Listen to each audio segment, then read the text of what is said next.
حضرت ابراہیم علیہ السلام کی عادت مبارکہ تھی کہ رات کا کھانا کبھی اکیلے نہیں کھاتے تھے، کسی نہ کسی کو ضرور مدعو فرما کر کھانا نوش فرماتے تھے۔ ایک رات حسب عادت آپ کسی مہمان کا انتظار کر رہے تھے کہ کسی نے دروازے پر دستک دی۔ آپ نے دروازہ کھولا تو دیکھا وہاں ایک 80 سال کا بوڑھا تھا۔ اس نے کہا کہ مجھے کچھ کھانے کو دے دو، مجھے بے حد بھوک لگی ہے۔ حضرت ابراہیم علیہ السلام نے خوش ہو کر فرمایا، مرحبا مرحبا۔ اس آدمی کے ہاتھ دھو لے، اس کے سامنے کھانا رکھا اور کہا، بسم اللہ کیجئے۔ وہ بوڑھا بولا، میں بسم اللہ نہیں پڑھوں گا کیونکہ میں مجوسی ہوں۔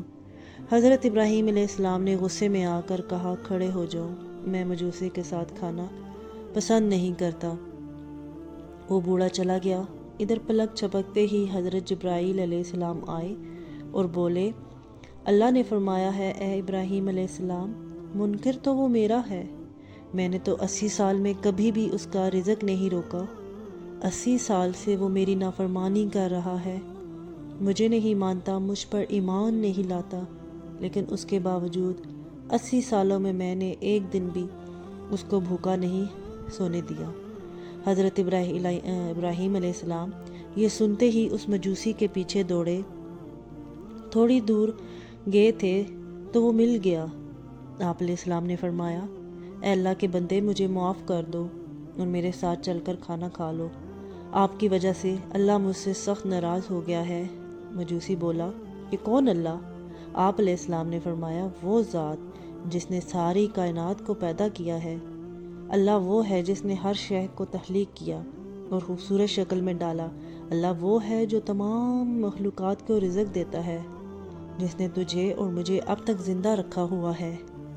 مجوسی حضرت ابراہیم علیہ السلام کی یہ بات سن کر رونے لگا اور بولا، کیا کہنے ہیں تیرے رب کے، اے اللہ کے بندے، تیرے رب کا تو اخلاق بہت اعلیٰ اور عظیم ہے، میں اتنے پیار کرنے والے عظیم رب پر ایمان لاتا ہوں۔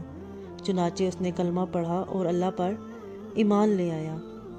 عزیز دوستو، ہمیں نفرت گناہ گار سے نہیں بلکہ اس کے گناہ سے کرنی چاہیے۔ جو کوئی بھی انسان کسی گناہ میں مبتلا ہو جائے، اس سے نفرت نہیں کرنی چاہیے بلکہ اس کے لیے ہدایت کی دعا کرنی چاہیے۔ اللہ ہم سب کو سمجھنے اور نیک اعمال کرنے کی توفیق عطا فرمائے، آمین یا رب العالمین۔